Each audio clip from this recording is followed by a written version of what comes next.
আমিও বলেছি যে কিচেন ক্যাবিনেট ছিল, কিন্তু আমি সেটা সদস্য ছিলাম না। তো এখন তো আবার শুনছি যে কিচেন ক্যাবিনেটেও সব সিদ্ধান্ত হতো না, খলিল সাহেব একাই নাকি ওই চুক্তি করে ফেলতেন। কালকে আমি একটা নিউজ দেখলাম যে ফাজল কবির খান তিনি বলছেন চুক্তির বিষয়ে তিনিও জানেন না, আসিফ নজরুল স্যারও বলছেন তিনিও জানেন না।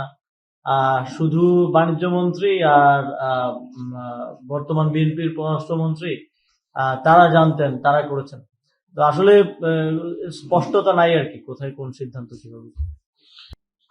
প্রথমত যখন আমেরিকার সাথে বাণিজ্য চুক্তিটা হয়, তখন জাতীয় নাগরিক পার্টিতে এখন যারা আছে, আমি তো সরকার থেকে সর্বশেষ পদত্যাগ করে এসেছি, তখন আমি জাতীয় নাগরিক পার্টির মেম্বার ছিলাম, মানে মুখপাত্র ছিলাম। 9 ফেব্রুয়ারি নির্বাচনের 3 দিন আগে চুক্তিটা হয়েছিল।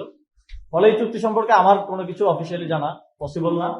এবং দ্বিতীয়ত জাতীয় নাগরিক পার্টিকে অনেকেই বলেন যে সকল পার্টিকে জানানো হয়েছে, সকল পার্টি জানে। জাতীয় নাগরিক পার্টিকে আমি আমার আহ্বায়কের থেকে কনফার্ম হয়েছি, সবার সাথে কথা বলেছি, এই চুক্তি হওয়ার বিষয়ে কেউ জাতীয় নাগরিক পার্টির কনসার্ন নেয় নাই। এটা আমি ক্লিয়ারলি আজকে আমাদের পার্টির পজিশন জানাচ্ছি।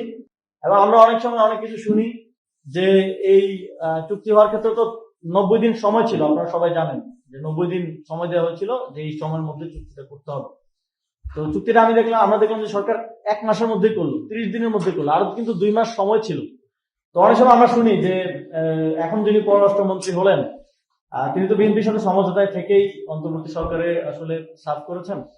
তো তিনি বিএনপির সাথে সমঝোতা করে এই চুক্তি করার দায়টা অন্তর্বর্তীকালীন সরকারের উপরে দেওয়ার জন্য তড়িঘড়ি করে নির্বাচনের 3 দিন আগে চুক্তিটা করলেন কিনা, এই প্রশ্নটা কিন্তু জনমনে এবং যারা নীতি নির্ধারক বিভিন্নভাবে উপদেষ্টা ছিলেন, পররাষ্ট্র উপদেষ্টা সাবেক পররাষ্ট্র উপদেষ্টা একটা বক্তব্য দিয়েছেন।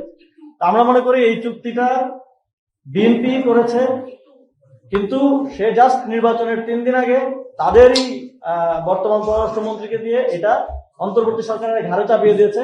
এবং সে এখন বলতেছে যে এই চুক্তি নিয়ে এত আমাদের কিছু করার নেই, আগের সরকার করে গেছে। তো এই যে একটা পলিটিক্যাল ব্লেম গেম চলতেছে, তো আগের পররাষ্ট্র উপদেষ্টা যখন জানেন না চুক্তি সম্পর্কে, তাহলে তো আমরা এটাই বলতে পারি যে যদি খলিল সাহেব একাই করে থাকেন, তাহলে কিন্তু এখন বিএনপির পররাষ্ট্রমন্ত্রী, তার মানে বিএনপির পররাষ্ট্রমন্ত্রী চুক্তিটা আসলে করেছে, তারেক রহমান এই চুক্তিটা করেছে। বারবার অন্তর্বর্তী সরকার, এনসিপি, জামাত এদের উপর দায়িত্ব দিতে চান, কিন্তু চুক্তি করেছে আপনার পররাষ্ট্রমন্ত্রী।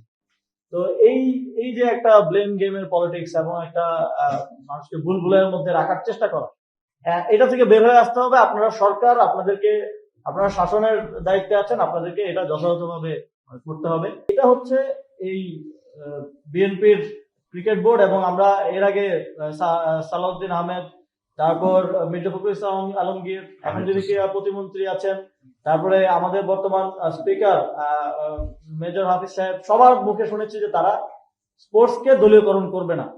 তারা আসলে দলীয়করণ করে নাই, তারা সত্যি কথাই বলেছিল, তারা পরিবারকরণ করেছে। তো তারা তো আর বলে না যে পরিবারকরণ করবো না, তো ফলে পরিবারকরণ হচ্ছে।